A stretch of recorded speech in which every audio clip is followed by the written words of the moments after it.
Good afternoon, everyone. Let's begin our event. I invite the controller of examiner, Dr. MSR Niranjan Kumar, sir. And also our guest of honor, Dr. M.G. Devamani Reddy Garu, and our beloved FED HOD, Dr. M. Lakshmi ma'am, to come onto the dais.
Good afternoon, one and all.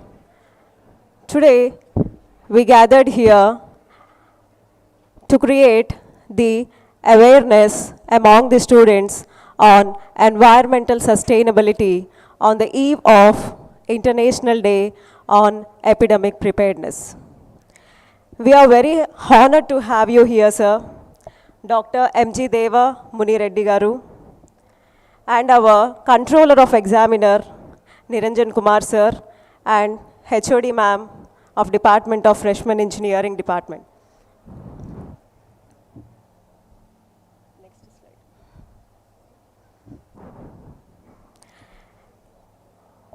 As exemplified by the ongoing COVID-19 pandemic, major infectious diseases and epidemics have devastating effects on human lives and long-term effect on social and economic development. On the day of epidemic preparedness, there is a great need of raising awareness, exchange of the information, scientific knowledge, best practices, quality education on epidemics at the local, national, regional, and global levels as effective measures to prevent and to respond to epidemics. One of the amazing gifts with which the planet Earth was endowed is nature. Sadly, in the hands of humans, nature has suffered a great deal. Humanity has damaged and ruined nature in different ways over 100 years or more. Mankind's industrial and technological advancement has hit the flow and rhythm of nature badly, without understanding the fact that its destruction would end human existence. We have been unnecessarily misusing the nature and its wealth for our material benefit.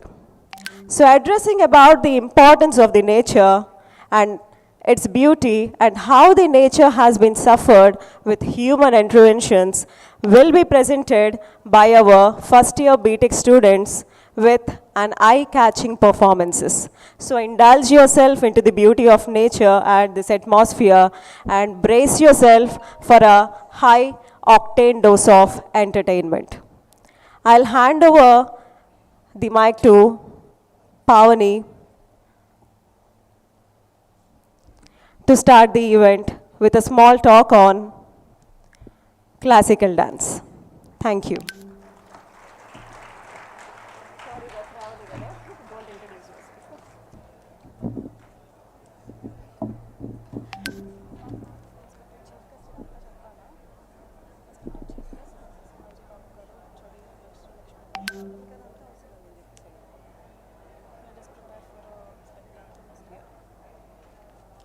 నేను చెప్పేస్తాను, ఆ తర్వాత నువ్వు first పారా చెప్పేసి.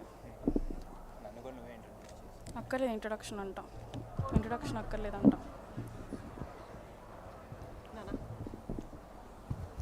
Good afternoon everyone. Let us prepare for a spectacular start to the function with a classical dance. భారతదేశం ప్రపంచంలో అత్యంత వైవిధ్యభరితమైన సంస్కృతులు మరియు సాంప్రదాయాలకు చెందిన భూమి. భారతదేశం విస్తారమైన శాస్త్రీయ నృత్య రూపాలకు పుట్టినిల్లు. Dance, in my opinion, it is one of the holiest art forms. It is evident that the nature portrayals are the integral part of the classical dance, and factor which tends to have a deeper meaning than just dancing out the item. Nature refreshes, provides peace, dissolves sins. It is confirmed by our scriptures. Classical dance flawlessly brings out the portrayals just by abhinayas and mudras. So now, సంవత్సరాలు చరిత్రలు కలిగిన శాస్త్రీయ నృత్యులు మన సంస్కృతి సాహిత్యాలను, మనలోని భక్తి భావనలను వెలిబుచ్చడానికి ఉద్భవించిన కళారూపాలు. ప్రకృతిలో మమేకమయ్యేలా, మైమర్చిపోయేలా అందంగా హావభావాలను వ్యక్తపరుస్తూ ప్రకృతిలోని మధురానుభూతులను, అందాలను, ప్రకృతిని సంరక్షించుకొని మెదలకలుగు ప్రళయాడు వంటి ఆకర్షణీయమైన అంశాలను మన ముందుకు తీసుకురాబోతోంది మన సుజయ సిఎస్డి డిపార్ట్మెంట్ నుండి.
సముద్రవసనే దేవి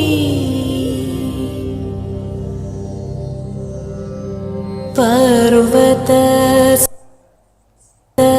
స్తనమండలే విష్ణుపత్ని నమస్తుభ్యం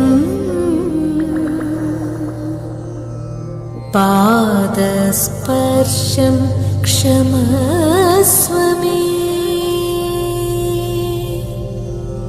పాదస్పర్శం క్షమస్వ మే క్షమస్వ మే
saga sani saga sani saga saga saga sani saga sani saga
Good afternoon, everyone.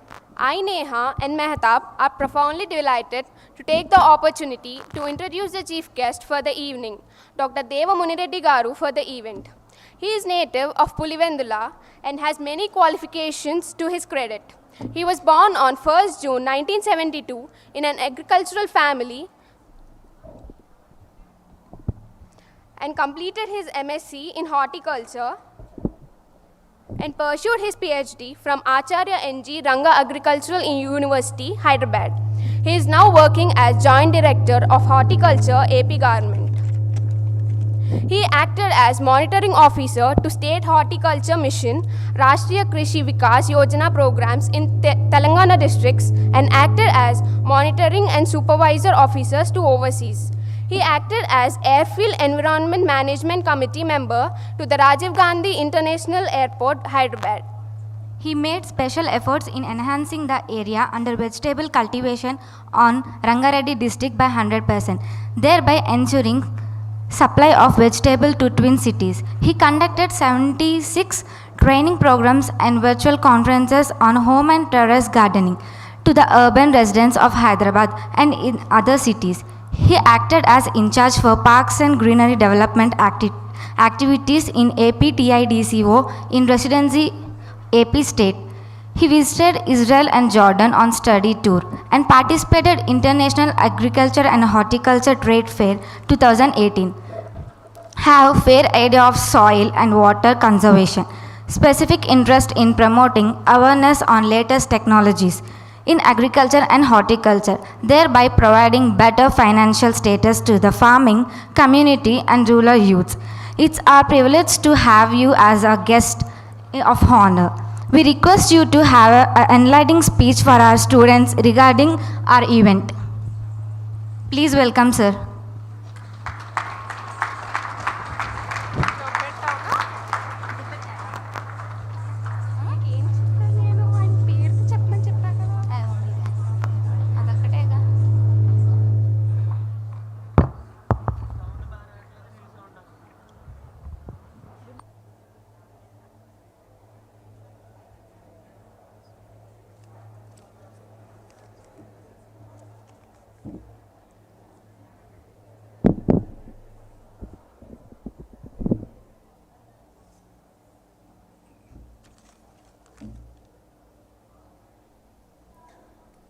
Good afternoon to all.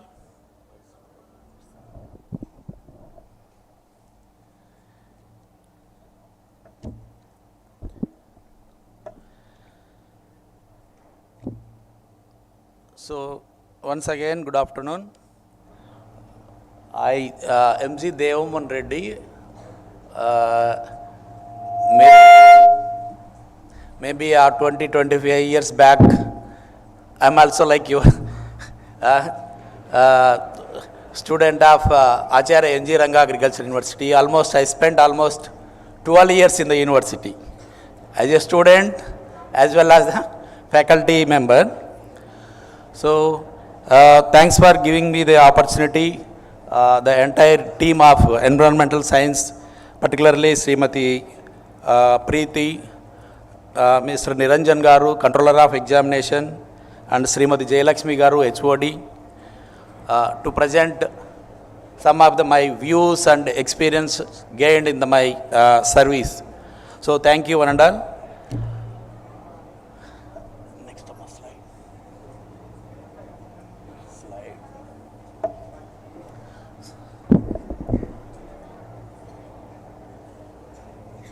See, if you see the global scenario of demographic, that is a population, particularly on there. See, before independence, during 1937, the global population is nearly 2.3 billion. Now, at 2020, almost 7.8 billion. So, human population almost not it is exponential growth. It is 3 times higher than the 1937 year. So, okay. So, particularly, the planet Earth is not for only human beings.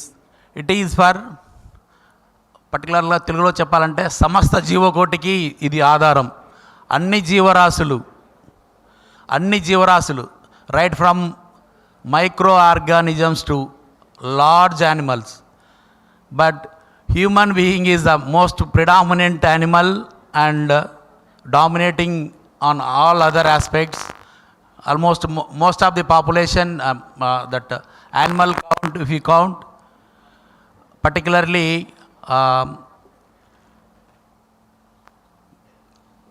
in ASEAN continent, particularly మనం China ఇండియాలో చూస్తే human population కానీ తర్వాత అంటే భూమి మీద ఉన్న అన్ని యానిమల్స్లో హ్యూమన్స్ అండ్ మనము పౌల్ట్రీ ఫామ్లో పెంచే పౌల్స్ అంటే బర్డ్స్, మనం బ్రాయిలర్స్, లేయర్స్ అంటాం, along with the animals. So ఈ 3 యానిమల్సే ఆల్మోస్ట్ 70% పాపులేషన్ ఉంది ఆన్ ద గ్లోబ్. సో ఈ హ్యూమన్ అంటే ఓవర్ ఎక్స్ప్లాయిటేషన్ అనండి, intrusion into the animal habitats అనండి, దీనివల్ల అంటే మన క్వాలిటీ లైఫ్ కోసం ఎంటైర్ ప్లానెట్ను మనం డిస్టర్బ్ చేస్తున్నాం. దానివల్ల ఏమవుతుందంటే గ్లోబల్ వార్మింగ్ అంటే బికాజ్ ఆఫ్ మోడర్న్ సివిలైజేషన్ వల్ల కానీ, ఇండస్ట్రియలైజేషన్ వల్ల కానీ. So particularly people are moving from rural area to urban areas. So urban ఏరియాస్లోకి మూవ్ కావడం వల్ల అర్బన్లో పర్టికులర్గా more demand on food and పర్టికులర్గా అంటే క్వాలిటీ ఎన్విరాన్మెంట్. సో పాపులేషన్ పెరిగే కొద్దీ ఓవర్ ఏ పీరియడ్ ఏమవుతుందంటే పర్టికులర్గా రిసోర్సెస్కు మనకు కావాల్సిన రిసోర్సెస్ ఇకోసిస్టమ్ సర్వీసెస్ మీద డిమాండ్ పెరిగి రిసోర్సెస్ తగ్గిపోతున్నాయి. వాటికి అంటే మనిషికి కావాల్సిన రిసోర్సెస్ డిమాండ్ ఎక్కువ అవుతూ పోతుంది. సో దానివల్ల ఏమవుతుంది, డే బై డే ఈవెన్ అంటే అన్డిస్టర్బుల్ నేచర్ను కూడా మనం డిస్టర్బ్ చేస్తూ ఫారెస్ట్లను కూడా క్లియర్ చేస్తూ ఉన్నాం. నెక్స్ట్ పదమ్మా. సో మన కంట్రోల్లో ఏముంటుందంటే ఏదైనా చెప్పదలుచుకుంటే అర్బనైజేషన్ ఆపలేం, ఇండస్ట్రియలైజేషన్ ఆపలేం. కాకపోతే మన కంట్రోల్లో అంతో ఇంతో as a student of university or college మన చేతుల్లో ఉండగలిగేది ఏంటంటే ఇంక్రీజ్ ద గ్రీనరీ ఏరియా. పర్టికులర్గా అర్బన్ ఏరియాస్లో గ్రీన్ లంగ్ స్పేసెస్ అంటే apart from the government organizations, citizen role కూడా మీ ఇంటి పట్టున కానీ మీ నైబర్హుడ్లో కానీ మొక్కలను పెంచుకొని, మీ వీధిలో కాలనీల్లో కూడా మొక్కలు పెంచుకుంటే కొంతవరకు ఎన్విరాన్మెంట్ను మీ ద్వారా ప్రొటెక్ట్ చేయగలరు. సో గవర్నమెంట్ రోల్ గవర్నమెంటే ఉంటుంది, maybe neighbourhood or district level or national level or global level ఎవరి రోల్ వాళ్ళు ప్లే చేస్తారు. నెక్స్ట్ పదం. సో పర్టికులర్గా ఒకదానికొకటి మేబీ నాకు ఇచ్చిన 10 minutesలో ఒకదానికొకటి కొరిలేట్ చేసుకుంటూ వెళ్తాను. సో ప్రీవియస్గా పీపుల్ అంటే almost present day almost citizens అంటే present day urban population almost 50%కి రీచ్ అయింది. పర్టికులర్గా సింగపూర్ లాంటి కంట్రీస్లో almost 100% urban population, there is no rural population. So rural area లేదంటే అర్బన్ ఏరియా కావాల్సిన నీడ్స్ అన్నిటి కూడా we have to transport from the distance markets or distance place. Even food కానీ ఏ విషయాలు కానీ డిస్టెన్స్ నుంచి ట్రాన్స్పోర్ట్ చేయాలి. అంటే ఏంటంటే డిస్టెన్స్ నుంచి ట్రాన్స్పోర్ట్ చేస్తున్నామంటే lot of carbon footprints అంటే పొల్యూషన్, గ్లోబల్ వార్మింగ్ రెస్పాన్సిబుల్ అయ్యే కార్బన్ డైఆక్సైడ్ కానీ మీథేన్ కానీ నైట్రస్ ఆక్సైడ్ లాంటి గ్యాసెస్ అన్నీ రిలీజ్ అవుతుంటాయి. సో ప్రీవియస్గా అంటే almost 10,000 years back on the planet ఏంటంటే, సో ప్లానెట్ మీద మనకు అందరికీ తెలిసిందే పోల్స్ ఉంటాయి. Poles covered with white ice.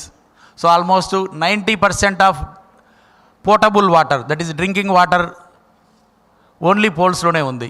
Now A days మన ఇండస్ట్రియలైజేషన్ వల్ల అన్ని బ్యాలెన్సెస్ అంటే ఒకప్పుడు సీజనల్ అంటే డిస్టింక్టివ్ సీజన్స్ ఉండేవి. ఈ సీజన్ వర్షాకాలం, ఈ సీజన్ సమ్మర్, ఈ సీజన్ వింటర్ అనేది ఉండేది. ఇప్పుడు ఆ డిస్టింక్షన్ అనేది లేదు. వెదర్ మీద కూడా రిలయబుల్ కాలేని పరిస్థితి ఉంది. అంటే ఇర్రాటిక్ రెయిన్ఫాల్ ఉంటుంది, అన్ఈవెన్ రెయిన్ఫాల్, పడాల్సిన సమయంలో పడదు, అవసరం లేని సమయంలో పడుతూ ఈవెన్ ఫార్మింగ్ కమ్యూనిటీ కూడా చాలా నష్టపోతుంది.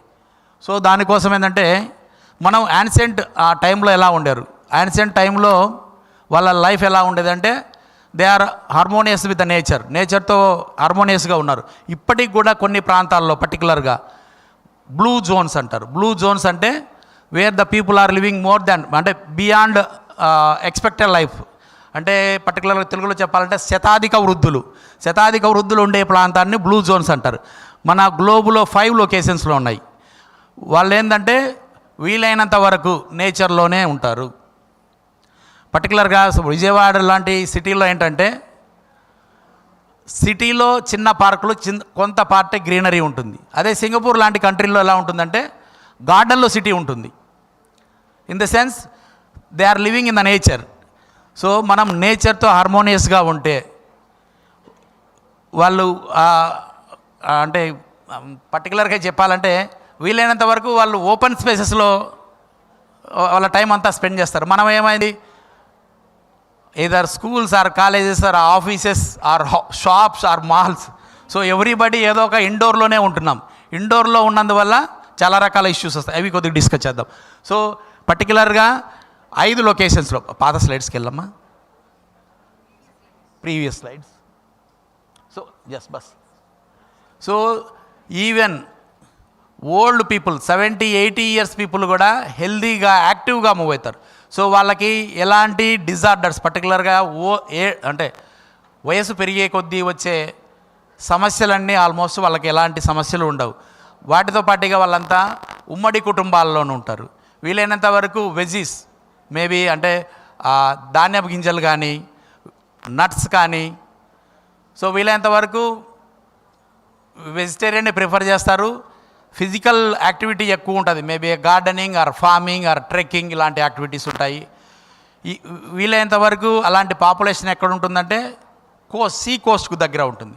సో ఈ ప్రజెంట్ మీరు ఎప్పుడైనా గూగుల్లో చూసా కానీ బ్లూ జోన్స్ 5 జోన్స్ ఉన్నాయి. 5 జోన్స్లో కూడా వాళ్ళ life expectancy more than 80 years. Even జపాన్లో ఒకినావా ఐలాండ్లో ఉమెన్ అంటే మహిళలు 100 సంవత్సరాలు దాటిన మహిళలు వాళ్ళ కౌంట్ చాలా ఎక్కువగా ఉంటుంది. సో అందుకోసం మోడర్న్ లైఫ్తో పోలిస్తే యాన్షియంట్ లైఫ్ అంటే నేచర్తో హార్మోనియస్గా వెళ్తే మన జీవితం అంటే ఎక్కువ కాలం బ్రతకడంతో పాటు హ్యాపీ లైఫ్ ఉంటుంది. హ్యాపీ లైఫ్ అంటే బ్యాంకులో డిపాజిట్లు కోట్ల కొద్ది ఉండడం కాదు, మనకు అసెట్స్ బిల్డప్ చేసుకోవడం కాదు. హ్యాపీ లైఫ్ అంటే మన మనసు ప్రశాంతంగా ఉండాలి, ఆరోగ్యంగా ఉండాలి, ఎక్కువ రోజులు జీవించాలి. సో అలాంటిదే చిన్న ఒక సబ్ కాంటినెంట్ మనకు హుంజా వ్యాలీ అని ఉంది. సో కజకిస్తాన్ ఏరియాలో అక్కడ కూడా ఎక్కువ లైఫ్ ఎక్స్పెక్టెన్సీ ఉండే పాపులేషన్ ఉంటుంది. సో యాన్షియంట్ లైఫ్ ఎలా సివిలైజేషన్లో ఉన్నా లేకుంటే నేచర్తో హార్మోనియస్గా ఎలా ఉంటుందన్నది అదొక just case study. Next please. So modern world industrialisation వరల్డ్కి వెళ్ళినప్పుడు నెక్స్ట్ పోదాం. So industrialisation nothing but producing lot of carbon footprints, maybe carbon dioxide or methane or benzene, మన ఇంట్లో ఉండే రెఫ్రిజిరేటర్స్ నుంచి వచ్చే ఫ్రియాన్స్ అంటే రెఫ్రిజిరెంట్స్ లాంటివి కానీ. సో దీనివల్ల ఏంటంటే మనం ఉండే ఈవెన్ ఈ ఆడిటోరియంలో కూడా లాట్ ఆఫ్ పొల్యూటెంట్స్ ఉన్నాయి. మేబీ నేను చదివే రోజుల్లో 80sలో గాలిలో ఆక్సిజన్ పర్సెంటేజ్ చెప్పండి ఎంత ఉంది? ఎయిర్లో composition, oxygen composition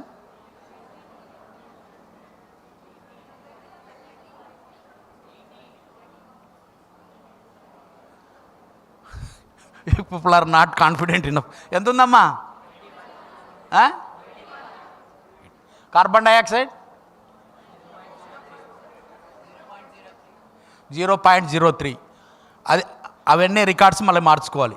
present day సినారియోలు ఏంటంటే 450 ppm, దట్ ఈజ్ 0.045. మీరు ఇక్కడ అనుకుంటే బందర్ రోడ్లో కూడా R&B బిల్డింగ్ దగ్గర డిస్ప్లే ఉంటుంది, చూసుకోండి. పర్టికులర్గా ఢిల్లీ లాంటి ప్లేసెస్లో 450 కాదు, ఈవెన్ బియాండ్ 500 కూడా రీచ్ అయి ఉంటుంది. సో మన బాడీకి 300 ppm అంటే 0.03 మన బాడీ అలవాటు అయి ఉంది. నవ్ ఏ డేస్ వీఆర్ ఇన్హేలింగ్ ఆల్మోస్ట్ అంతా 450 ppm. అందుకే మనకు ఎప్పుడు టెన్షన్స్, ప్రెజర్స్, అలసిపోవడము, చికాకు పడడము, because of lack of sufficient oxygen. అంతే కదా. గాలిలో ఉండే నైట్రోజన్ వచ్చేసి inert material, it does not reacts with any other compound. అంతే కదా. నైట్రోజన్ నెక్స్ట్ రియాక్ట్ అయ్యేది ఏంది? ఆక్సిజన్. ఆక్సిజన్ రియాక్ట్ అవుతుంది కాబట్టి మనం అనుకున్న 21% నుంచి తగ్గిపోతుంది, లెస్ దాన్ 20 ఉంది. అదర్ కాంపోనెంట్స్ ఒరిజినల్గా నేచర్లో ఉండకూడని బెంజీను, ఫ్రియాన్స్, పర్టికులర్గా రిఫ్రిజిరెంట్స్ లాంటివి సస్పెండెడ్ పార్టికల్స్ కౌంట్ పెరిగే కొద్దీ ఆక్సిజన్ తగ్గిపోతుంది. అందుకోసమే ఇప్పుడున్న జనరేషన్లో చికాకు, విసుగు, అలసిపోవడము, టెన్షన్స్. అంతేనా? సో నెక్స్ట్ స్లైడ్ పోదాం ప్లీజ్. సో ఇది నేను చెప్పదలుచుకుంది. సిక్ బిల్డింగ్ సిండ్రోమ్ అంటే ఈ ఇండస్ట్రియలైజేషన్ వల్ల, అర్బనైజేషన్ వల్ల క్వాలిటీ లైఫ్కి వెళ్ళి మనం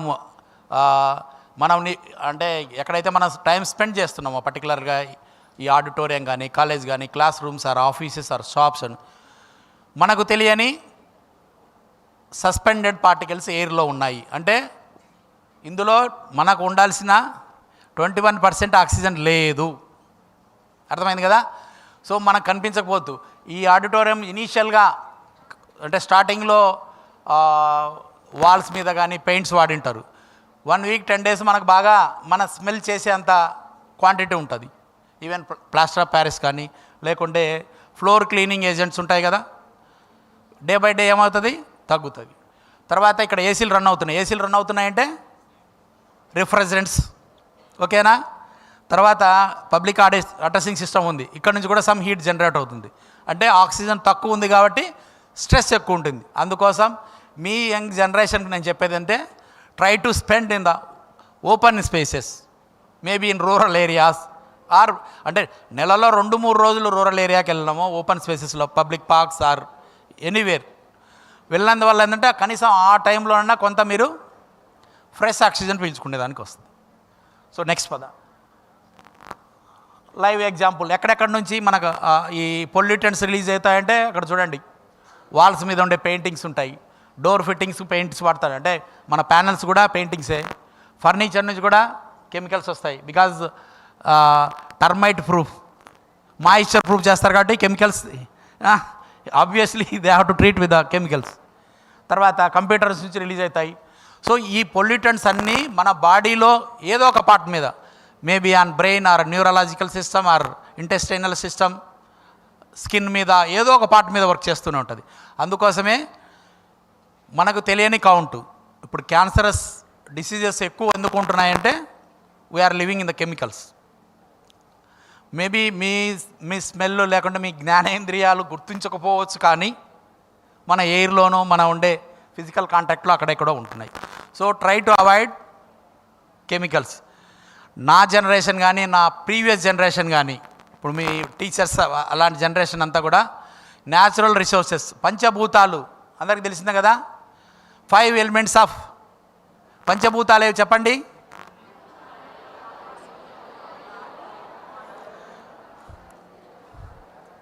ఏదో నేషనల్ యాంథమ్ లాగా చెప్పారు కానీ నాకేం స్పష్టంగా ఏది వినిపించలేదు. ఓకే, 5 తెలిసింది కదా.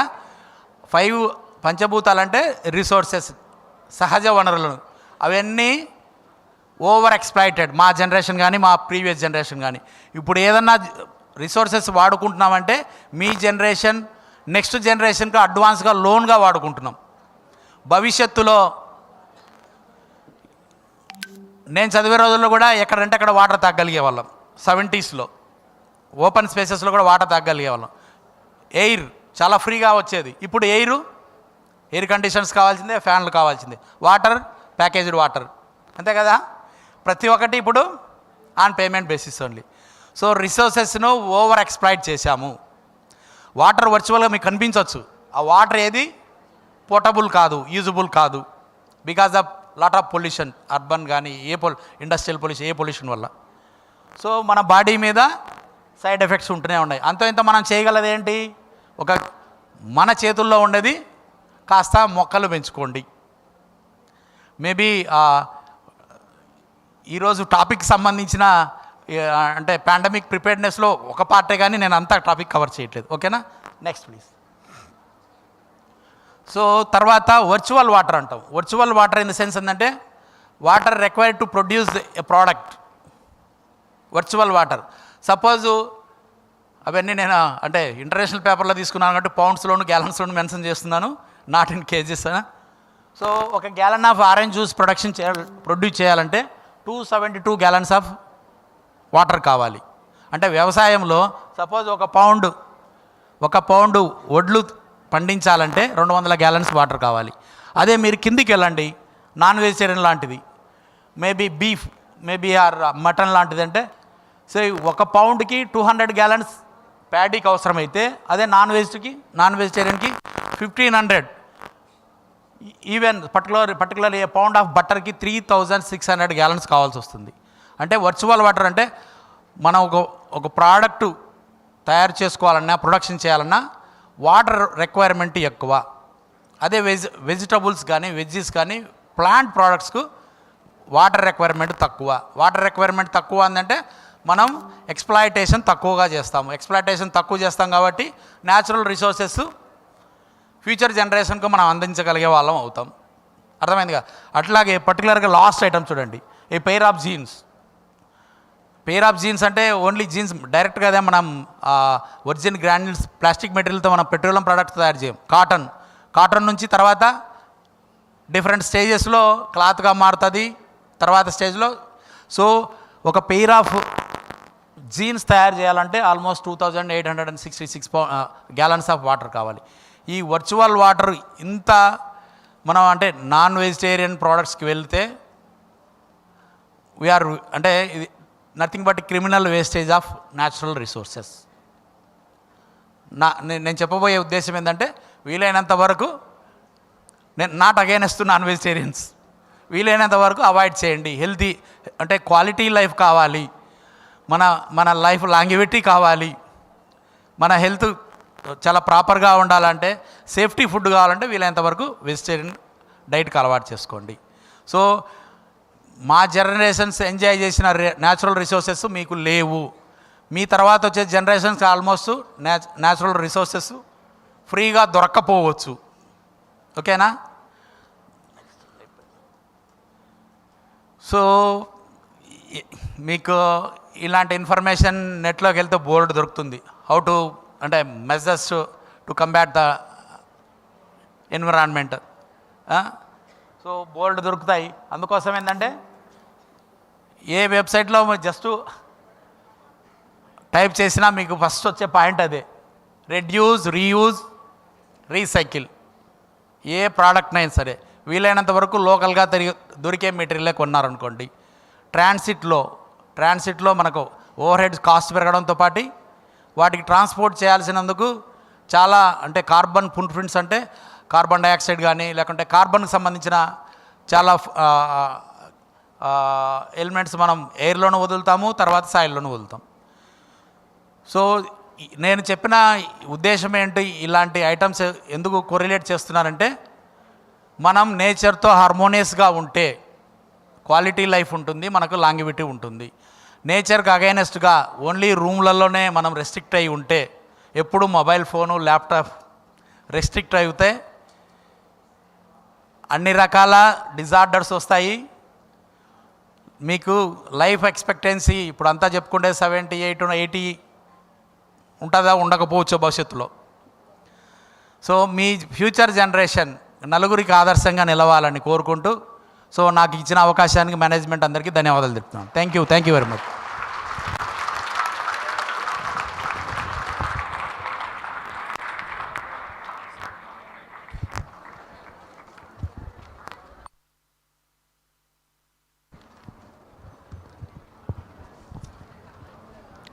Thank you, sir. That was a wonderful speech. So on 21st October, a Phyto Expo was organized by the Faculty of Life Sciences for Engineers Department. On behalf of our college's whole fraternity, we sincerely thank our principal, sir, Dr. K. Shivaji Babu Garu, and our guest of honor, Dr. M.G. Devamani Reddy Garu, and also the head of the departments for taking the time of your busy schedule and gracing the event with your warm presence.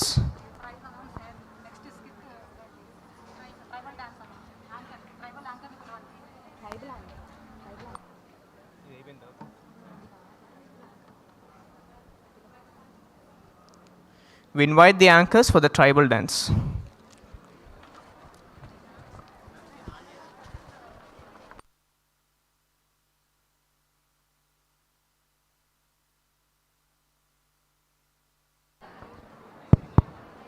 A very good afternoon, one and all.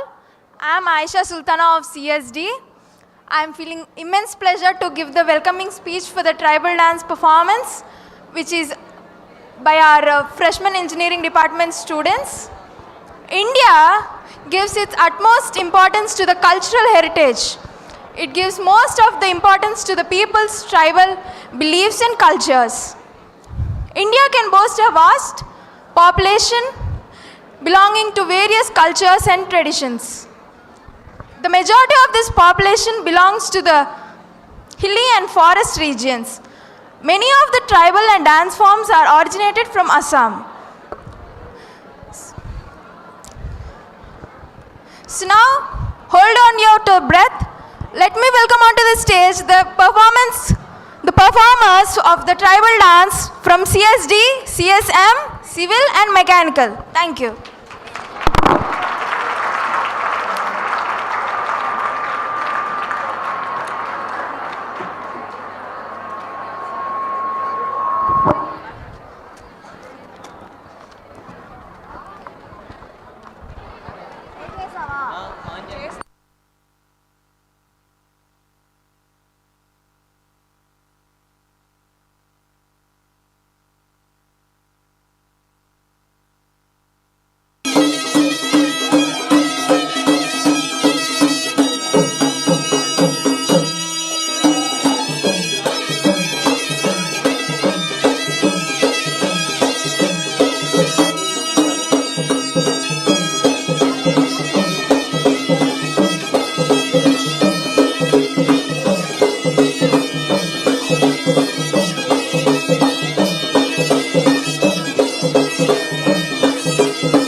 Thank you guys. That was a wonderful performance. So on 21st October, a Phyto Expo was conducted by the faculty of Life Sciences for Engineers department. On behalf of our college fraternity, we sincerely thank our principal sir, Dr. K. Shivaji Babu, and the guest of honor, Mr. M.G. Devamuni Reddy Garu, and the heads of the departments for taking the time off your busy schedule and gracing the event with your warm presence. We are fortunate to be backed by our beloved HOD, Dr. M. Sri Lakshmi ma'am. You have been a constant source of support and encouragement. Thank you, ma'am. We extend our sincere thanks to the FED faculty, volunteers, and the NSS team. Without their helping hand, this event would not have been possible. Last but not least, we thank our freshmen for making the event successful by exhibiting various plant varieties and their profiles and elucidating the same to the audience with patience. Thank you, guys. Today, it is my privilege to stand amongst all of you and acknowledge the achievements of our students. The LS faculty has decided to gift potted plants to the winners of the event, Phyto Expo. This is a gift that stays forever with the person as long as they nurture it well. Giving a plant to someone conveys how much they care for your life. We hope it stays with you forever. Now I request our chief guest, Dr. M.G. Devamuni Reddy Garu, to give away the prizes.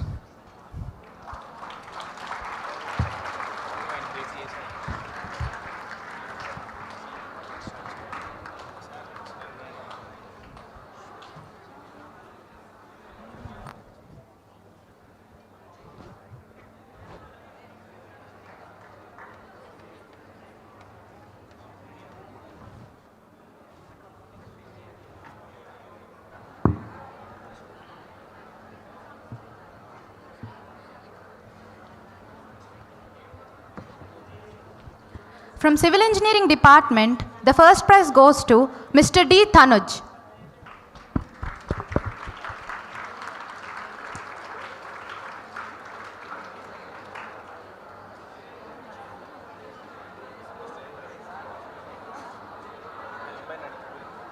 The second prize goes to Mr. N. Praveen Kumar.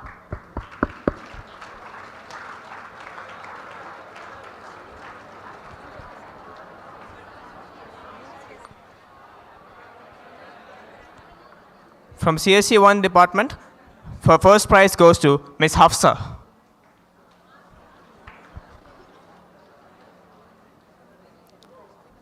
The second prize goes to Ms. A. Harini and Mr. A. Grishmant.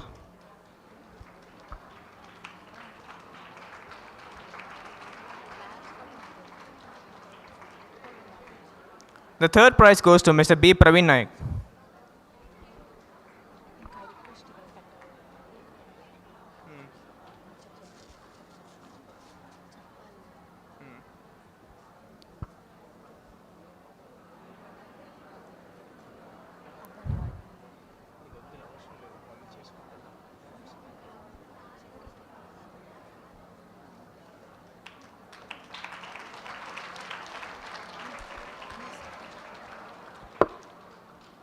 Now I request Mr. M.S.R. Niranjan Kumar sir of the Examiner department to hand over the prize.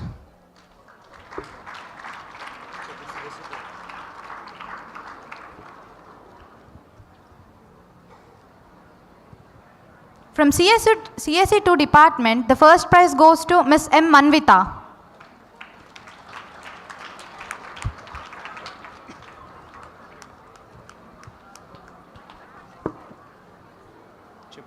And the second prize goes to Ms. K. Satyasri.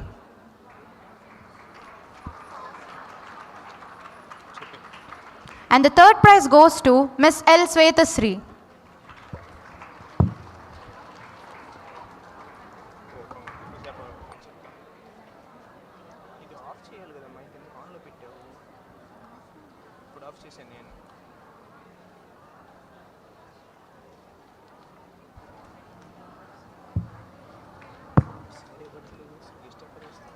Now I request Dr. M. Sri Lakshmi ma'am to give away the prizes.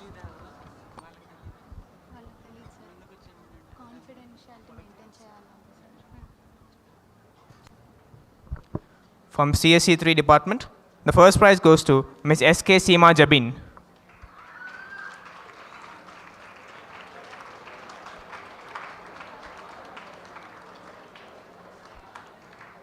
And the second prize goes to Miss P. Nikita.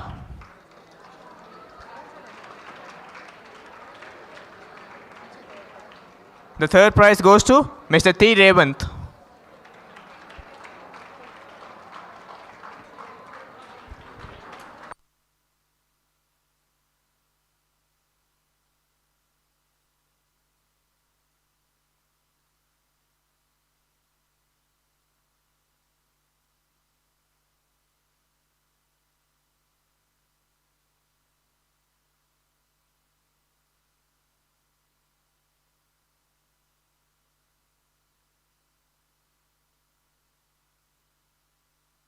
The third prize from CSC 3 goes to Mr. T. Revant.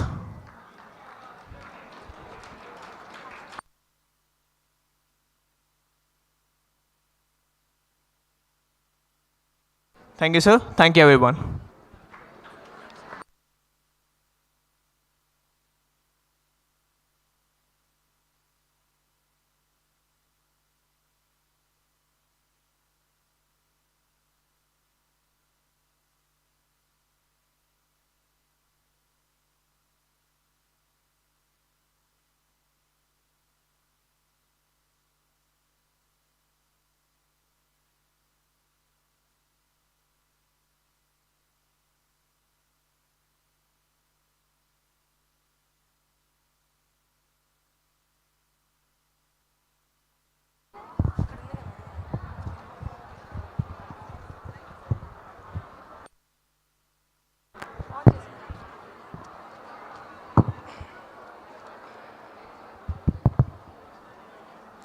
Good afternoon to respected teachers.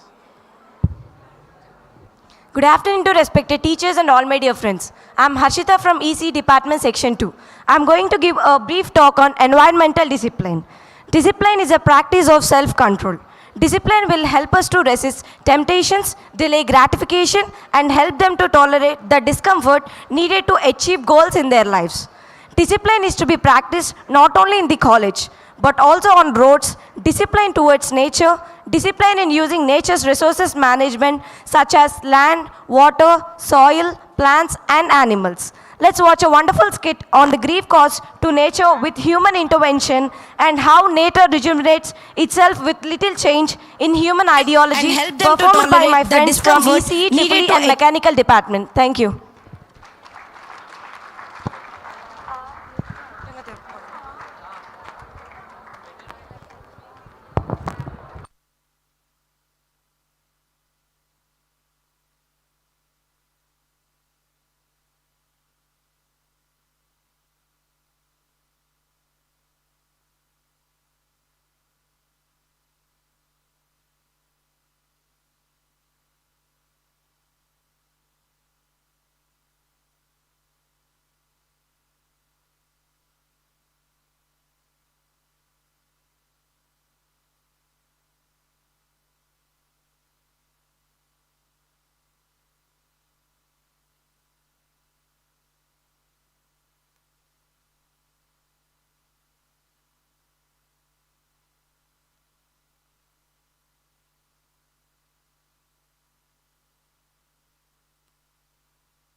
That was a very informative skit by our students. Now, I request Civil HOD, Dr. K. Ramesh sir, and FED HOD, Dr. M. Sri Lakshmi ma'am, onto the dais to give away the prizes.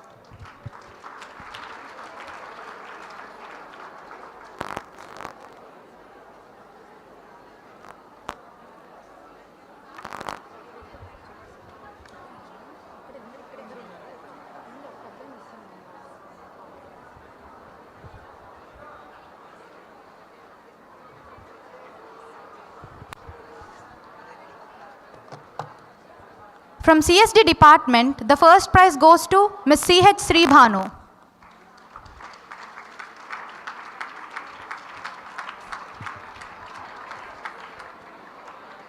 And the second prize goes to Mr. V. Venkatram.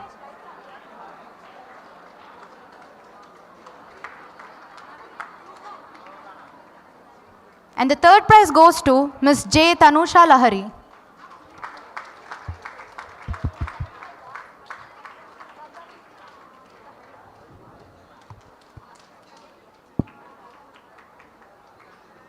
From CSM department, the first prize goes to Ms. A. Lasyasri.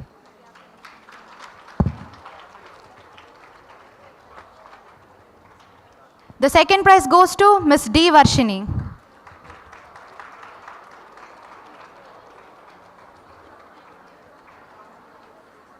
From IT1 department, the first prize goes to Ms. J. Harshini.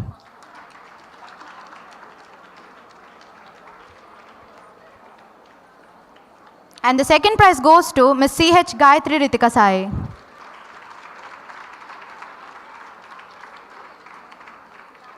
The third prize goes to Ms. Abdul Nafiza.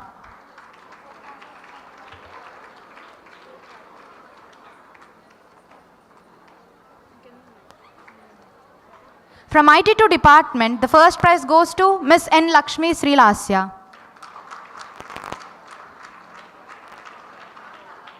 The second prize goes to Ms. P. Nehasri.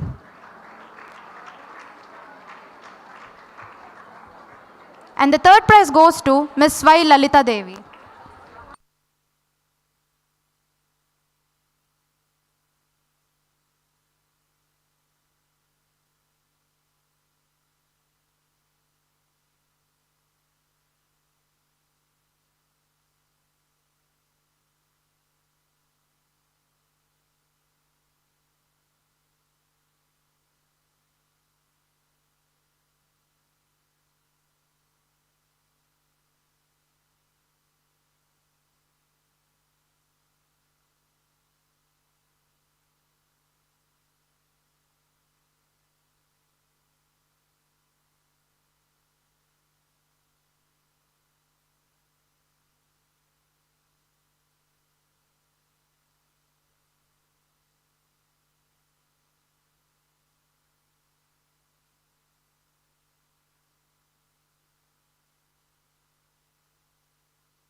Good afternoon to one and all. I am N. Sricharan. దుక్కి దున్నే నీకు దుఃఖం ఎందుకొచ్చినాదని నువ్వు నమ్ముకున్న భూమి తల్లి నిన్ను అడుగుతున్నదో మీ చెమట చుక్కే మాకు బువ్వా మీకు లేదా ఏ చిల్లి గవ్వ నిట్ట నిలువు నాను కరిగిపోతూ వెలుగు పంచేటి వెనుటివా కన్నీళ్ళు అడగంటి పాయే అన్నో ఓ రైత కాయ కష్ట చేతి కందకొచ్చే అన్నో పేద రైత మనందరం తోడుగా అండగా ఉందాం రైతన్నని మన కుటుంబ భాగస్వామిని చేసుకుందాం జై రైతన్న ఇప్పుడు మన సిఎస్సి విద్యార్థుల ఫోక్ డాన్స్ ప్రదర్శనని వీక్షిద్దాం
అన్ని వేళల లోకానికన్నమిచ్చి తల్లిలాగా ఆదుకొను రైతన్న కన్నా లేరు ప్రత్యక్ష దైవాలు వేరులేరు. తెలియలే అట్టి రైతన్న దివ్యగాథ, తెలియరే అట్టి రైతన్న దీనగాథ.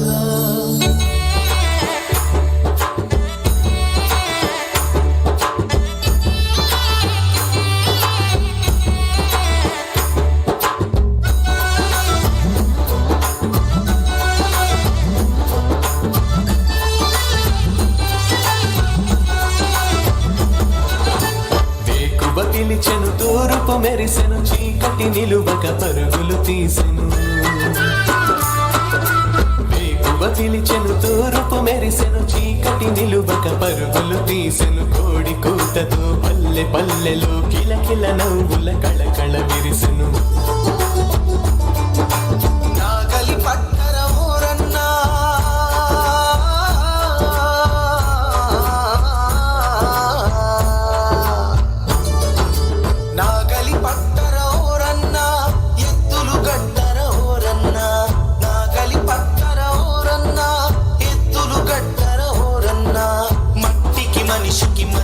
బంధం కట్టేది మనమే రైతన్నా, కట్టేది మనమే రైతన్నా. తొలకరి చినుకుల పలకరింపుతో పులకరించిన పుడమి చూడరా.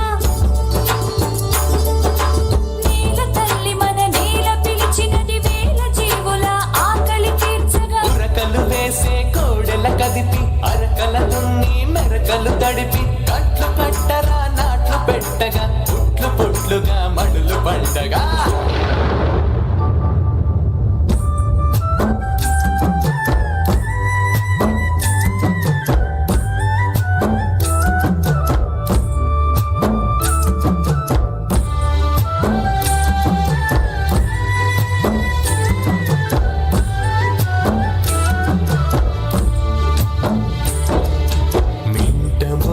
జాడలేదు పంట మొలకలాడలేదు, ఏటి నీరు బురదలాయరా కంట నీరు వరదలాయరా. మొగులు దేవుడా నీకు మోకరిల్లి నామయ్య, దిగులు తీర్చి చినుకురాచి కనికరించరావయ్యా.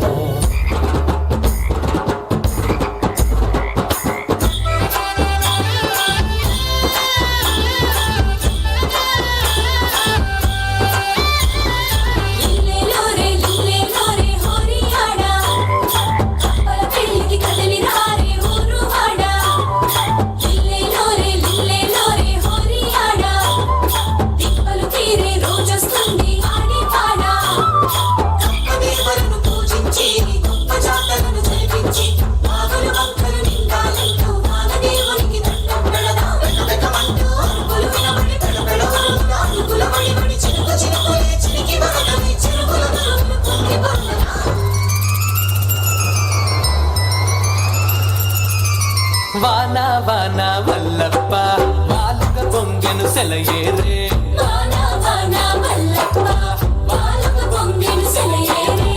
ఆకాశంలో ఇంద్రధనుసులే ఆనందాలై రైతులు చేరే.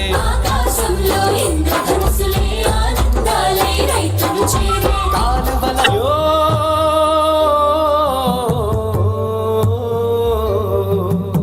చేను కాస్త వడలిపోయే, పచ్చనాకులు ఎండిపోయే. పూతకొచ్చిన పైరు కాస్త పురుగు పట్టి రాలిపోయే. అప్పులా కుది బండలాయే, చెప్పలేని బాధలాయే. బ్రతుకులేక బ్రతకలేక రైతు గుండెలు పగిలిపోయే. పురుగు మందులు తాగి రైతు పొలమునందే ఒరిగిపోయే. క్రిముల చంపగలేని మందు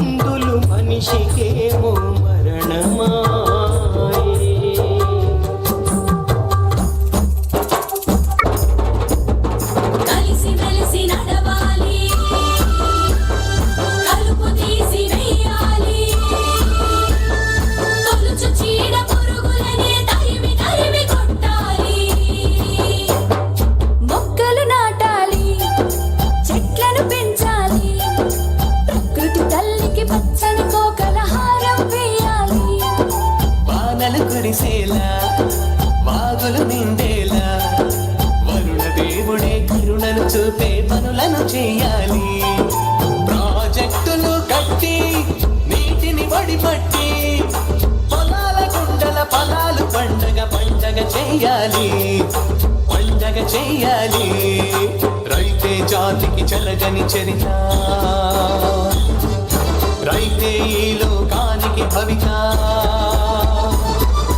లేలే యువత, లేలే జనత, రైతు సంక్షేమమే కాదా మన బాధ్యత.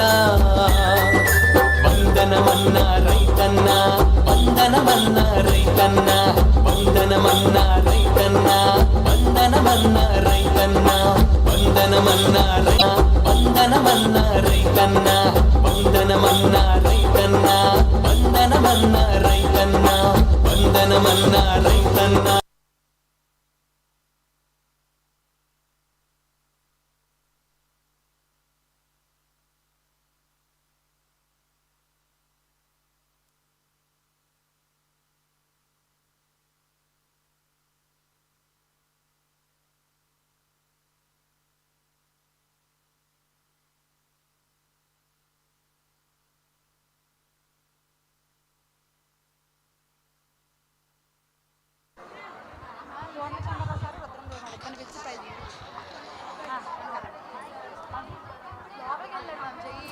అమ్మగారు చూడండి, మీ చెత్త డబ్బాలో ఏమో.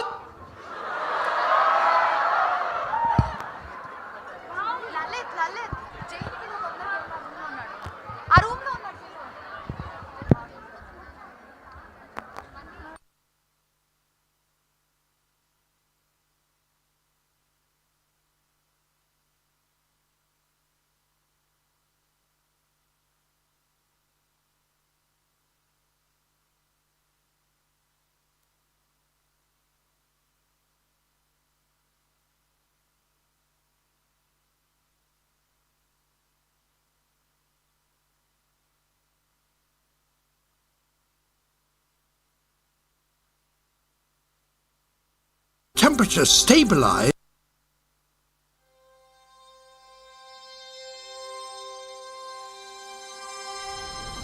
Are we at risk of destabilizing the whole planet?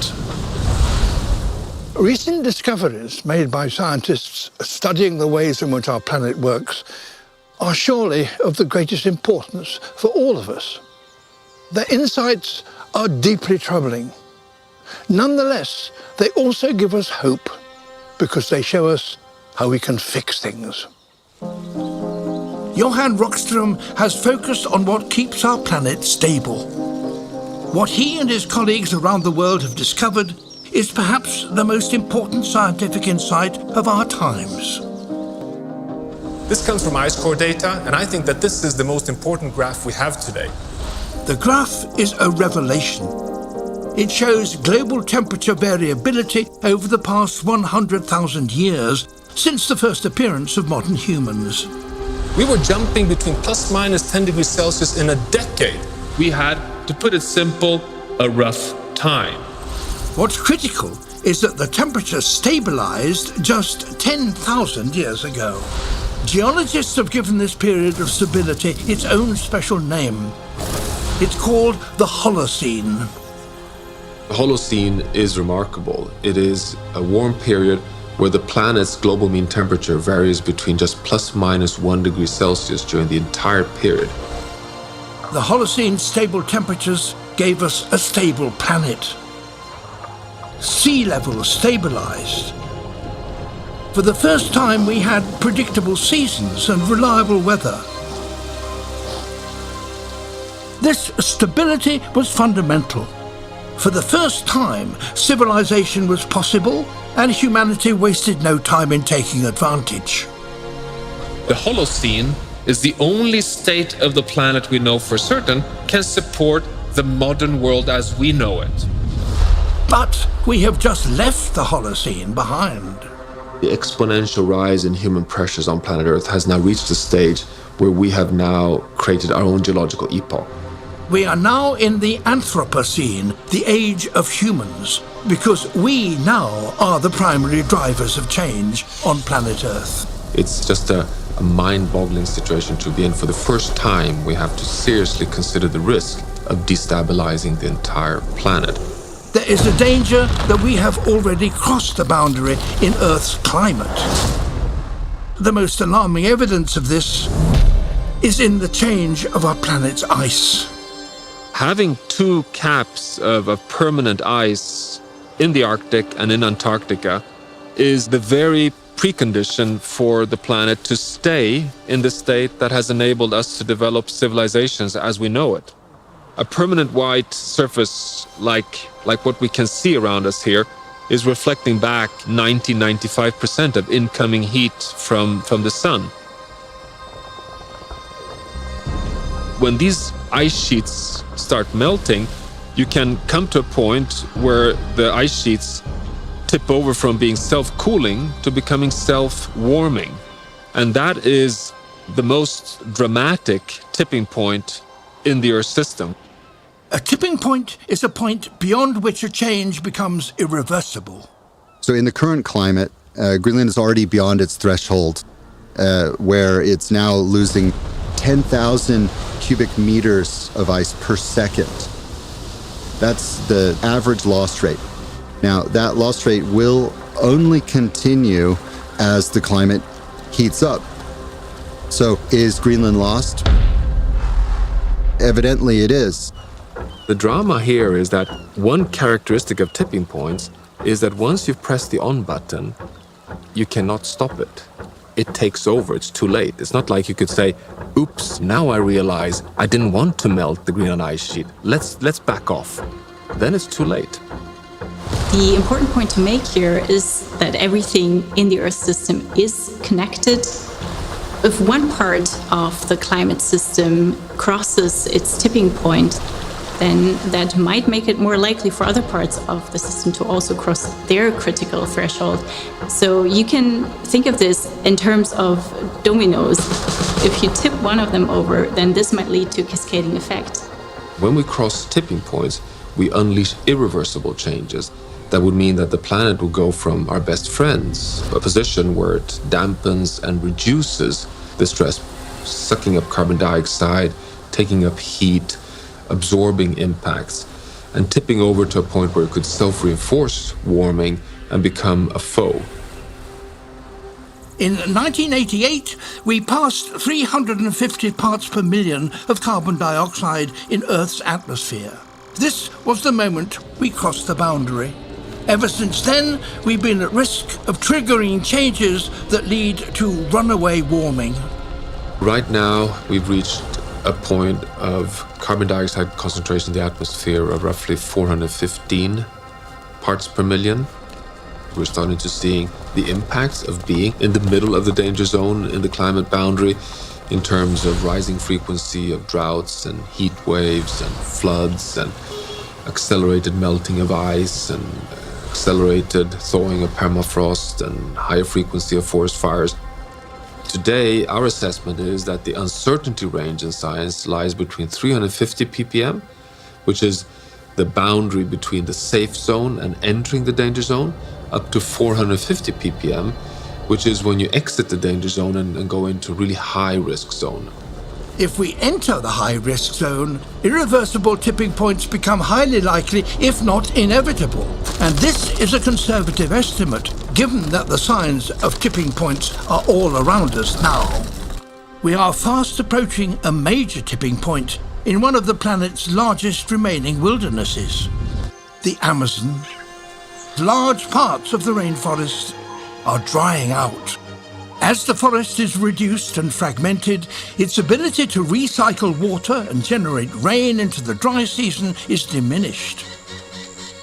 If the dry season becomes longer than 4 months, the jungle trees die and are replaced by savanna, and carbon is released into the atmosphere. Carlos Nobre has calculated the Amazon could release 200 billion tons over the next 30 years. That's equivalent to all the carbon emitted worldwide for the past 5 years. We are very, very close to the tipping point. Are we concerned about fighting the climate crisis? Are we concerned about keeping the carbon in the forests? Or I don't care. Now that Johann and his colleagues have turned on the headlights, we can clearly see the boundaries. We can see the path back to a safe space, to a more resilient future. It is achievable. An immediate priority is to reduce carbon emissions to zero and stabilize global temperature as low as we possibly can. Since the beginning of the Industrial Revolution, we have emitted 2,400 billion tons of carbon dioxide. To stay below 1.5 degrees, we must emit less. The world. Therefore, it is a question for the Security Council. It's a remarkable time to be alive, but it also carries great responsibility to act decisively. We have no time to lose.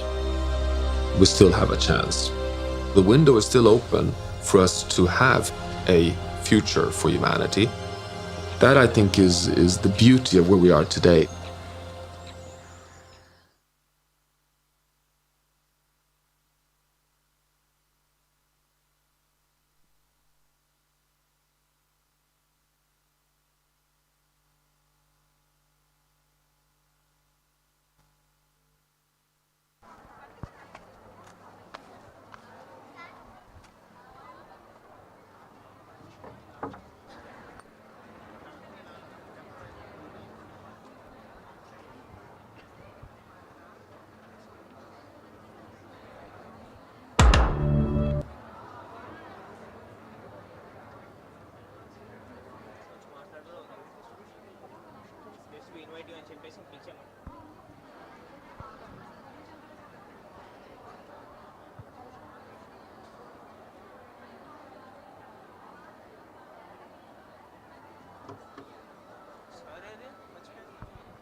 Coming back to a prize distribution, now I invite Dr. M. Rudramadevi ma'am to come onto the dais to distribute the prizes.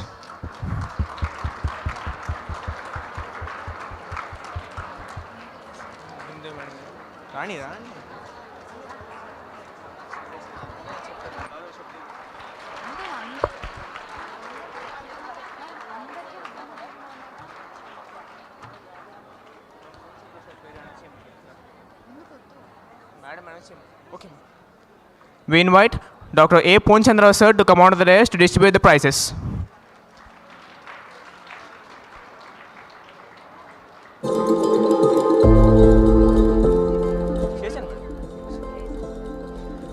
From ECE department, section 1, the first prize goes to Miss C.H. Atisri. The second prize goes to Mr. K. Rupesh Harisai.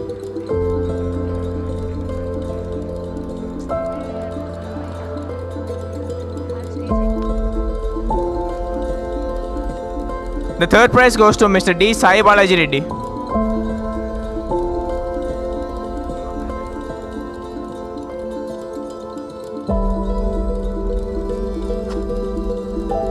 From ECE2, the first prize goes to Miss P. Vashita.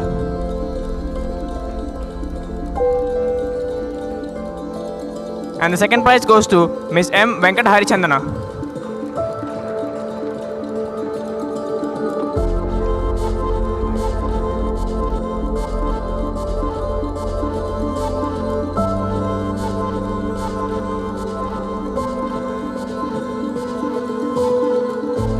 From Triply department, the first prize goes to Miss B. Meghna. And the second prize goes to Miss T. Kavya. And the third prize goes to Miss J. Rupasri.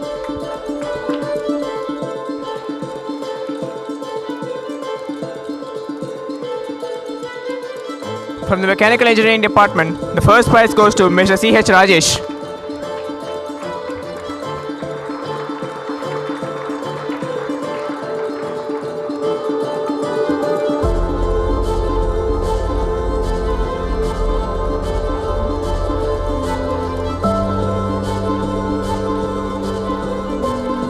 Now we request Dr. A. Ponchandra sir to give away the prizes.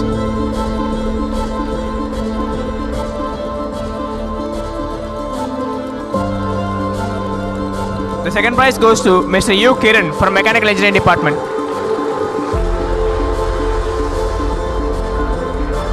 And the third prize goes to Mr. J. Karthik.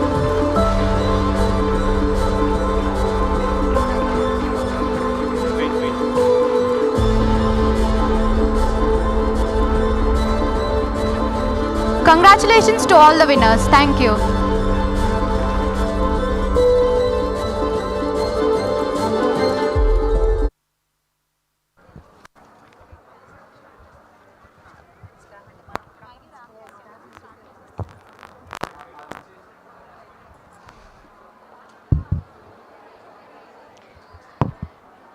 It's the most awaited part of the event, the ramp walk. On behalf of FE department, we want to dedicate this ramp walking show to the well-renowned people belonging to various professions. Now I'm going to hand over the session to Varshita.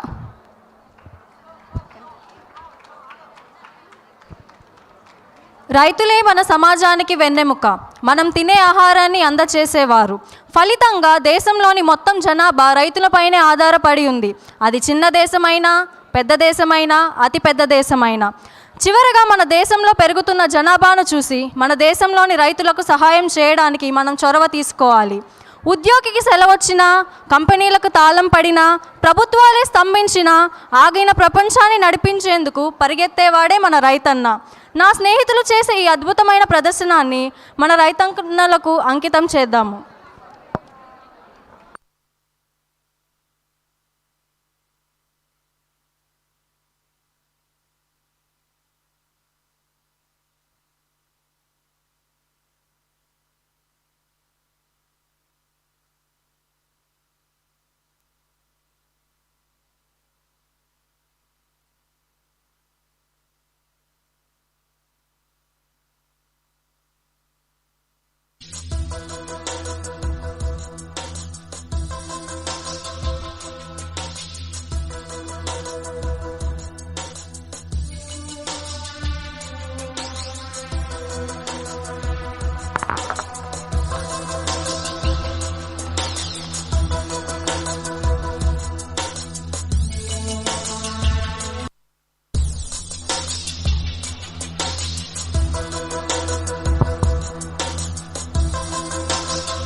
రైతులే మన సమాజానికి వెన్నెముక.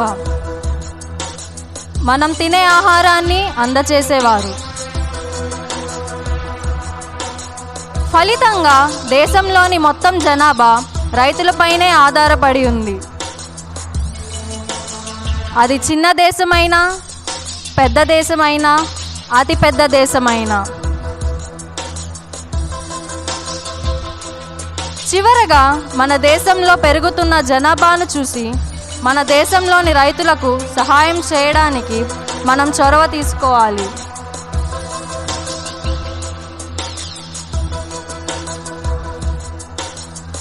ఉద్యోగికి సెలవొచ్చినా, కంపెనీలకు తాళం పడినా, ప్రభుత్వాలే స్తంభించినా, ఆగిన ప్రపంచాన్ని నడిపించేందుకు పరిగెత్తేవాడే మన రైతన్న.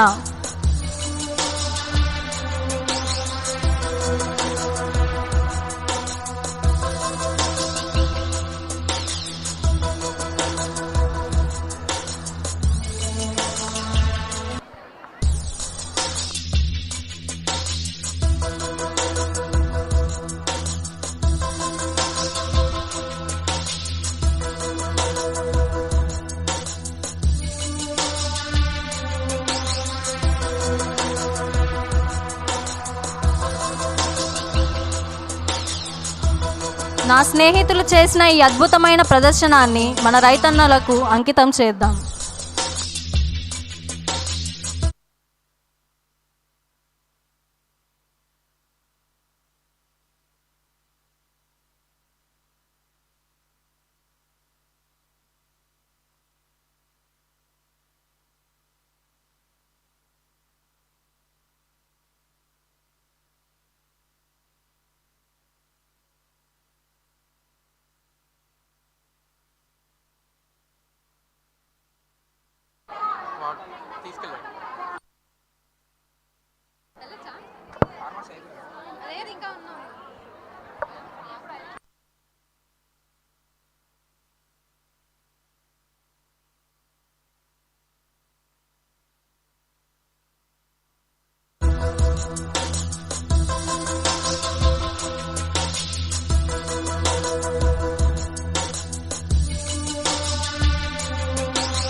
I request all the Dhanvantri participants to come on to the dais.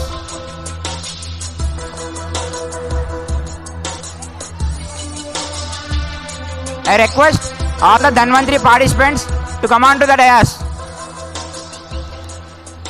Dhanvantri is the science of Ayurveda derived from Vedas.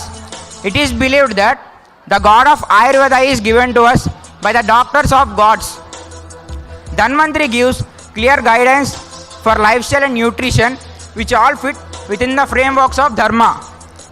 It naturally supports something that carries responsibility for the whole of society and humanity.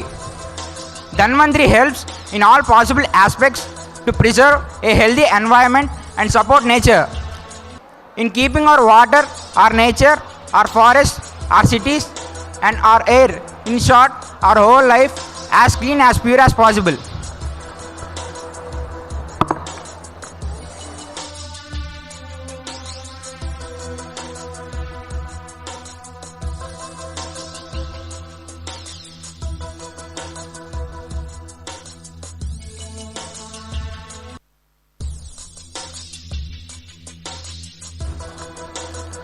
Dhanvantri is the science of Ayurveda derived from Vedas. It is believed that the gift of Ayurveda is given to us by the doctors of God. Dhanvantri gives clear guidelines for lifestyle and nutrition, which all fit within the framework of dharma. It naturally supports something that carries responsibility for the whole of society and humanity. Dhanvantri helps in all possible aspects to preserve a healthy environment and support nature. It supports for responsible behavior in keeping our water, our nature, our forests, in short, our whole life as pure as possible. Thank you.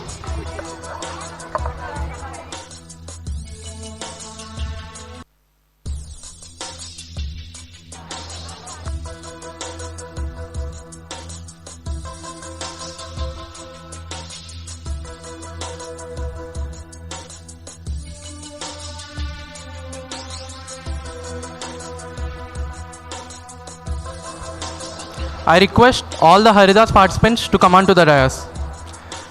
Good afternoon, everyone. I am Grishmant of CSE department. I'm on the eve of Farmers Day. I'm here to tell you a few words about Haridas.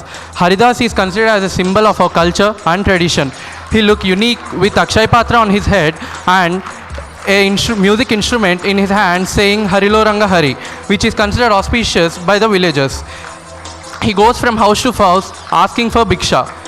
He says Krishnarpanam when he receives Bhiksha. Contrary to the popular belief that Haridas are beggars, they are devotees of a unique cause, a cause to revive the name of the God and remind the laymen of the grace of the Almighty. Along with the name of the Lord, they remind each and every one of us to share at least a few handful of grains with others.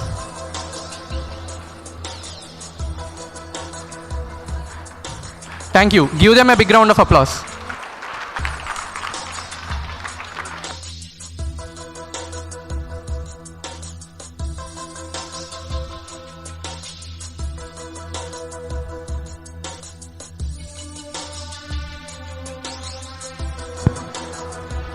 I request all the Vanadevata participants to come on to the dais.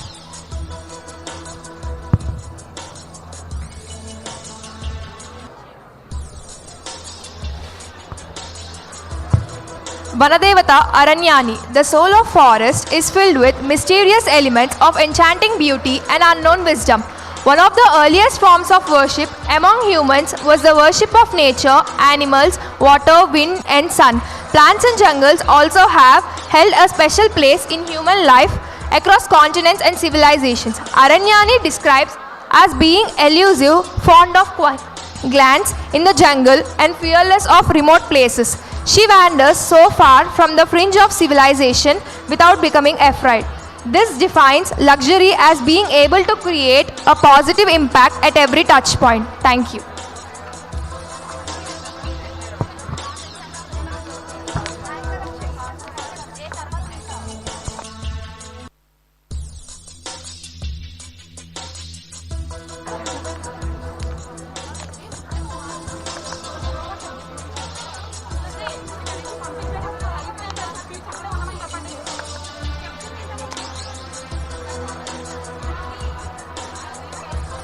Good afternoon everyone.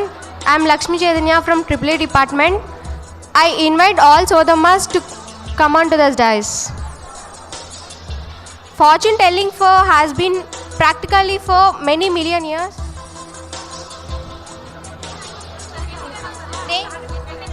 Name up. I invite all Sodamas to come on to the dais. Fortune telling has been practical for million years. Humans have always learned to know how the future in stone for us. Who doesn't want glimpse? Even if only for the few minutes, all the costume plane to see how the destiny lies and runs. Sodi cheptanamma sodi. ఉన్నది ఉన్నట్లు చెబుతాను, లేనిది లేనట్లు చెబుతాను. సోది చెబుతానమ్మ సోది, ఉన్నది ఉన్నట్లు చెబుతాను, లేనిది లేనట్లు చెబుతాను. సోది చెబుతానమ్మ సోది, ఉన్నది ఉన్నట్లు చెబుతాను, లేనిది లేనట్లు చెబుతాను. సోది చెబుతానమ్మ సోది.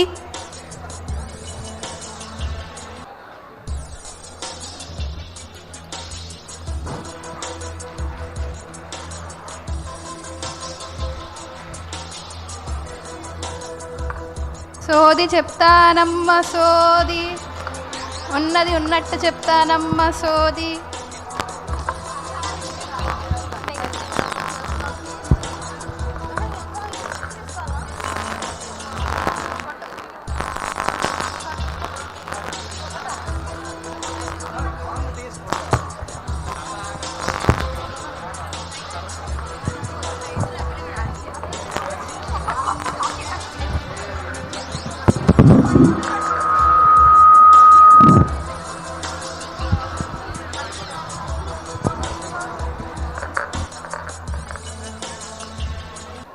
Kusti, the traditional Indian wrestling take place in Akhada.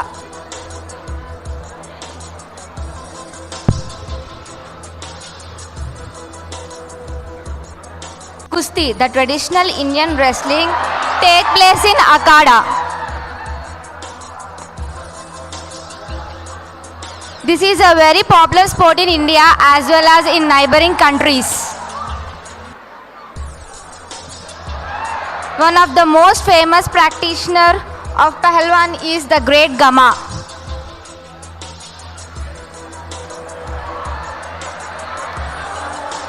The ancient Indian form of wrestling is Malla Yuddha.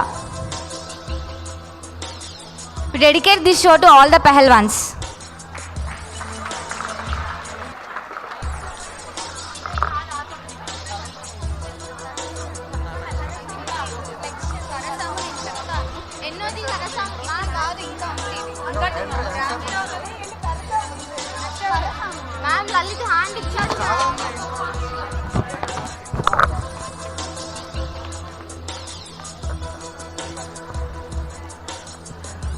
Now I'd like to invite the Karasamu to do the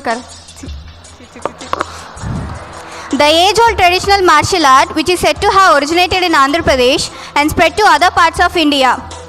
The younger generation, both in urban and rural areas, seem to have forgotten the art.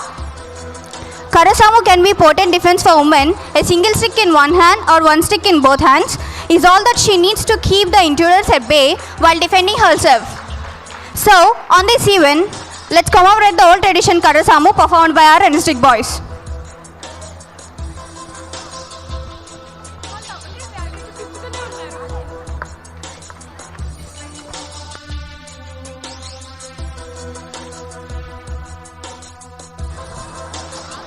I request all the tribes to come onto the stage.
I request all the tribes participants to come on to this dais.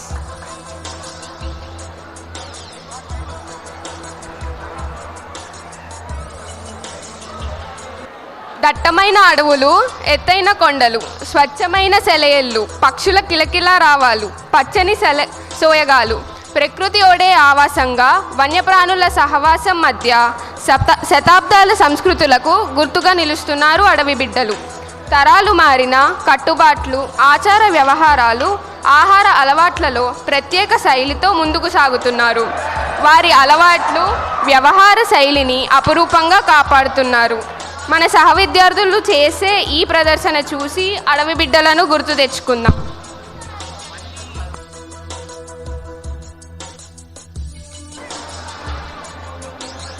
దట్టమైన అడవులు, ఎత్తైన కొండలు, స్వచ్ఛమైన సెలయేళ్ళు, పక్షుల కిలకిలా రావాలు, పచ్చని సోయగాలు, ప్రకృతియోడే ఆవాసంగా, వన్యప్రాణుల సహవాసం మధ్య శతాబ్దాల సంస్కృతులకు గుర్తుగా నిలుస్తున్నారు అడవి బిడ్డలు. తరాలు మారిన కట్టుబాట్లు, వ్యవహారాలు, ఆహార అలవాట్లలో ప్రత్యేక శైలితో ముందుకు సాగుతున్నారు. వారి అలవాట్లు, వ్యవహార శైలిని రూపంగా కాపాడుకుంటున్నారు. మన సహ విద్యార్థులు చేసే ఈ ప్రదర్శన చూసి అడవి బిడ్డలను గుర్తు తెచ్చుకుందాం.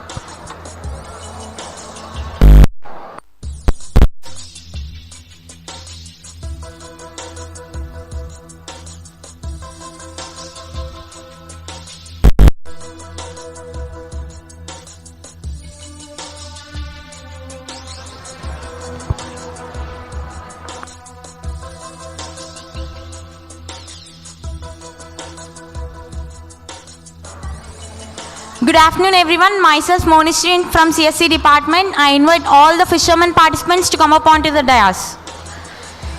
Fishing is one of the hardest professions in our country. In India, we have lots of rivers, so there are a huge number of fishermen and women in our country. They use a boat and a net to catch fish. They risk their lives sometimes as they go to deep sea or rivers to catch fish, to make money and to develop their family, to maintain his or her family. So let's dedicate this show to all the great fishing fighters.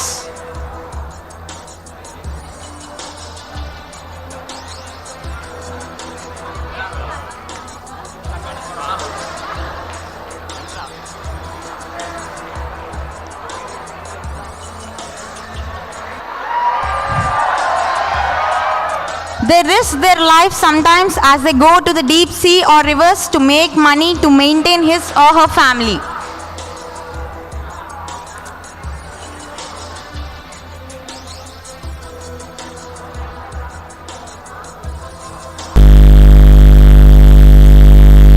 Fishing is one of the hardest professions in our country. So let's dedicate this show to all the great fishing fighters.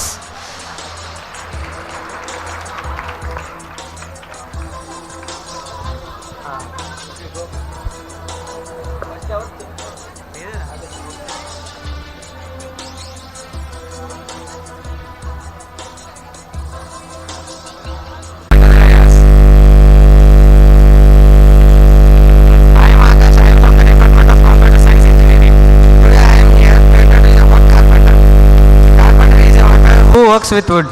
It is a great thing to take pride to talk about him.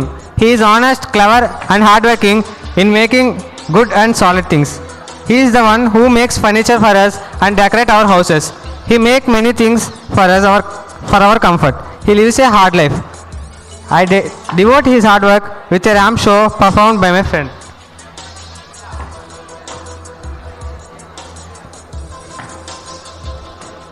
Thanking you.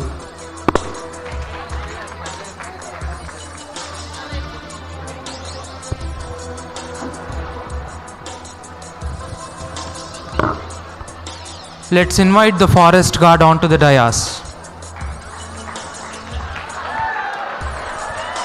Good evening everyone, I am Sampreet from CSC department. Forest guards play a major role in conservation of our protected areas. They are the backbone of the conservation mechanism. The various efforts undertaken by them include dousing of forest fires, combating floods, human-animal conflict, nabbing of poachers, checking illegal mining operations, and deforestation. Despite the large responsibilities bestowed upon them, forest guards face various difficulties, including ignorance on the part of higher authorities regarding their welfare measures, their personal rights, and protection. In this event, let's salute to the forest guard. Thank you.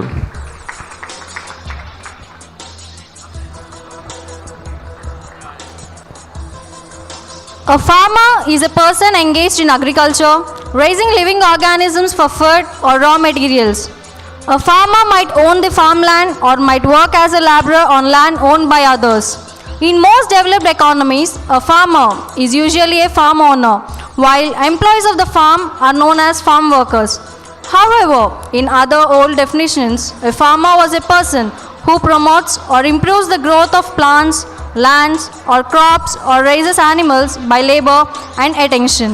The term usually applies to people who do some combination of raising field crops, orchards, vineyards, poultry, or other livestock.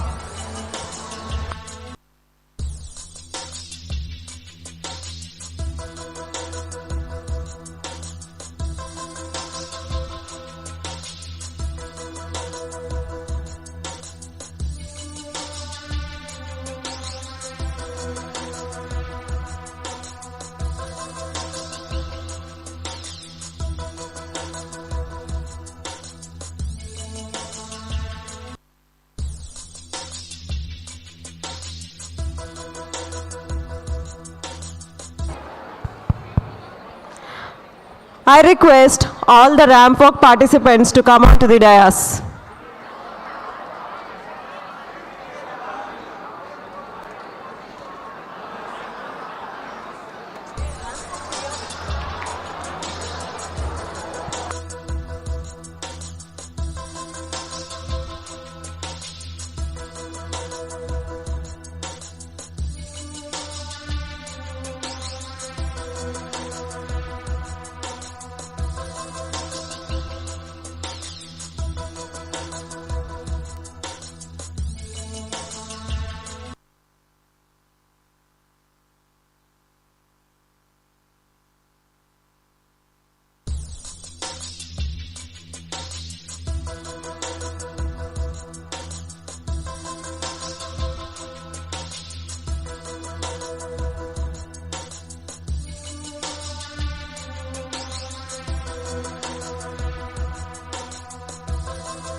I'm sorry, I can't control your music here.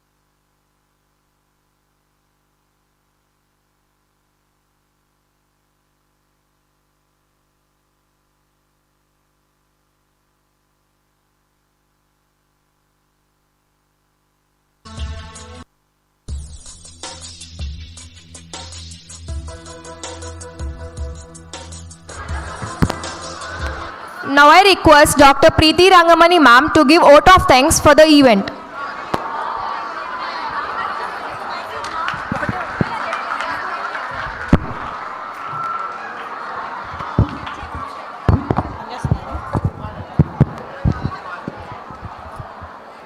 Good evening, one and all. On the behalf of Freshman Engineering Department, I am very much excited to give my heartfelt thanks to our esteemed guest, Dr. Devamuni Reddy Garu, Joint Director of Horticulture. Thank you very much, sir. Within a short span, you accepted our invitation. Thank you very much for your presence. Next, I thank our beloved principal, Dr. Sivaji Babu Garu, for giving permission to organize this event. Next, I thank our department HOD, Dr. Sri Lakshmi Garu, for motivating us to do these type of activities in our college. I thank each and every faculty of our department and out of the department for your presence, for your support given to us throughout the event. I thank Controller of Examination, Dr. Niranjan Babu Garu, and HOD Civil Department for your presence here. Not but not the least, a big round of applause to all the participants for your gracious performance.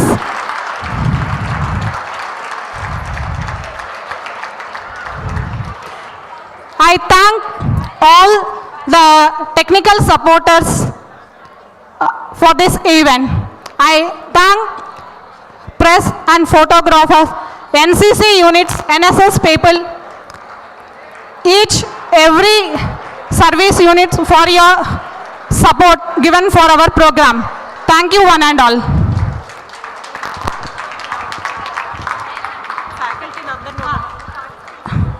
I request all the faculty members of our department and the participants for a shot of photograph.